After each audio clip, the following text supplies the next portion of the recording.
नमो भगवते वासुदेवाय। जय श्री हरि, जय श्री भगवान विष्णु जी, जय श्री भगवान कृष्ण जी। भगवान और आप चैनल के अत्यंत श्रद्धालु भक्तों,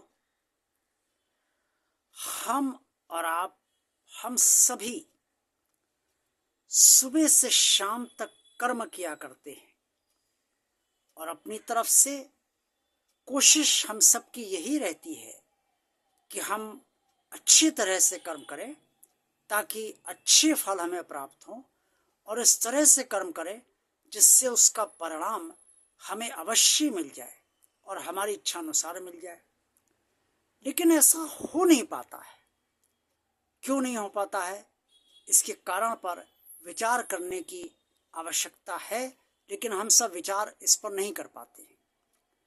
भगवान श्री कृष्ण जी ने कुरुक्षेत्र के मैदान में अर्जुन को ये बताया है कि किस तरह से कर्म अच्छे किए हो सकते हैं और उन अच्छे कर्मों के फल किस तरीके से अच्छे ही मिलते हैं।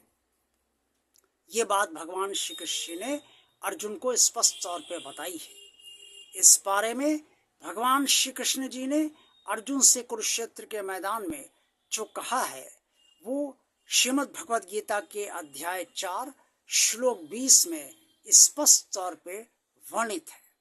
इसे आप ध्यान से समझिएगा और उसके बाद इसका अनुसरण करेंगे तो निश्चित तौर पे आपको कर्म भी आप ठीक से कर पाएंगे और फल भी आपको उसके आपकी इच्छा अनुसार ही प्राप्त हो पाएंगे।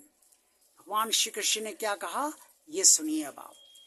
त्यक्त्वा कर्म फला संग नित्य तृप्तो निराश्रय कर्मणे भी प्रवत्तो अपि नैव किञ्चित् करोति सा।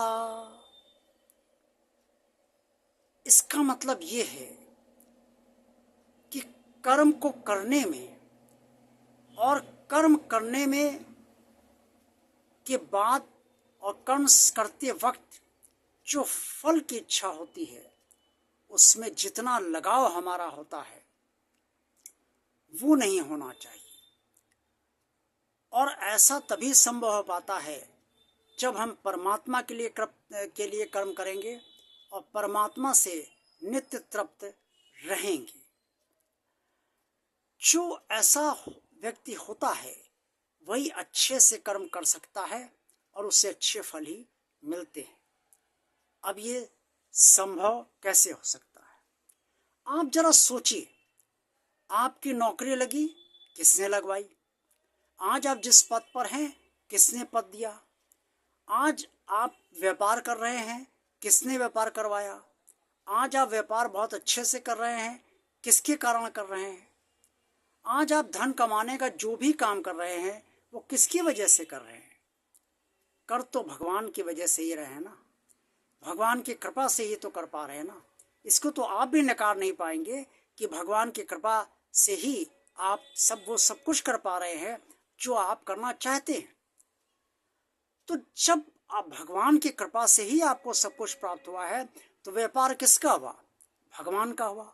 नौकरी किसकी हुई? भगवान की हुई। अब नौकरी जो करनी है, नौकरी में जितने भी कर्म करने हैं, जिस तरह के करने हैं, वो आप ये मानकर करिए कि मैं कर्म नहीं कर रहा हूँ। जब नौकरी मुझे भगवान ने दी है तो ये कर्म तो भगवान के लिए ही मैं कर रहा हूँ। बस मैं का बंधन खत्म। आप ये मानेंगे नहीं कि मैं कर्म कर रहा हूँ। जहाँ आपने ये मानना हृदय से छोड़ दिया कि मैं कर्म कर रहा हूँ, बस वहीं आपको अच्छे फल भगवान ने देने आरंभ कर दिए। और जो फल आपको कर्मों के नहीं मिल पाते हैं, देर सबेर से मिलते हैं, वो सब भी नहीं होगा।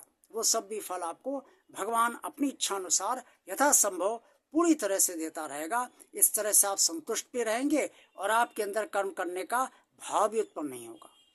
लेकिन इसके लिए भगवान से आपको हृदय से जुड़ा होना चाहिए, तभी आप ऐसा कर पाएंगे। और अगर आप ऐसा नहीं कर रहे हैं, आप कर्म करने में आसक्त हैं, फलों में भी की भी चिंता करते हैं, फलों में भी आसक्त हैं, तो फिर उसके जो भी जितने भी बुरे परिणाम होते हैं उनको भोगना ही आपको पड़ता है। अब निर्णय आपको लेना है कि आपको किस तरह से आप अपने कर्म करने हैं। अगर आप चाहते हैं कि आपके कर्म ठीक से हो जाए और उनके फल भी आपको वही मिले जो आप चाहते हैं, तो आप भगवान के लिए कर्म कीजिए और फल तब आपको भगवान ही अच्छे ही देगा। देखते रहिए भगवान आप चैनल। वीडियो पसंद आया तो लाइक कीजिए, चैनल को सब्सक्राइब कीजिए। जिन लोगों ने अभी तक चैनल सब्सक्राइब नहीं किया है वो भगवान का कार्य मानकर इसे अवश्य सब्सक्राइब कर दें। चैनल को ज़्यादा से ज़्यादा लोगों को शेयर कीजिए। कमेंट्स बॉक्स में आप सब जो कुछ भी कहना चाहें वो अवश्य कहिए। आप सबका कल्याण हो। ओम नमो भगवते वासुदेवाय। जय श्री हरि, जय श्री भगवान विष्णु जी, जय श्री भगवान कृष्ण जी।